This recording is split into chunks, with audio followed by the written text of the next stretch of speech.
If you are going to convert crypto in India INR कर रहे हो तो टैक्स तो भरना पड़ेगा।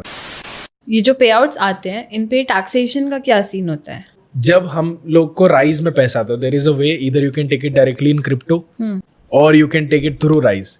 तो राइज में जब कॉन्ट्रैक्ट आता है ना, तो भाई अपन एक फ्रीलांसर की तरह वर्क कर रहे हैं। जब अग्रीमेंट अपन साइन कर रहे होते हैं, मतलब जब आप पास कर लोगे प्रॉफ फॉर्म तो एक अग्रीमेंट आता है, राइट? उसमें साइन करो, उसमें लिखा होता है कि भाई तू कॉन्ट्रैक्टर है, जब तक तेरा अकाउंट है हमारे यहाँ तब तक तू है, उसके बाद तू फरार है। मतलब नहीं, हम नहीं जानते तू कौन हम कौन। जो भी हम तेरे को पैसा भेजेंगे 80% स्प्लिट वो कॉन्ट्रैक्ट बेसिस पे। तो ultimately you can show it as freelance income. ठीक है, आपको अब CA से बात करनी पड़ेगी, राइट?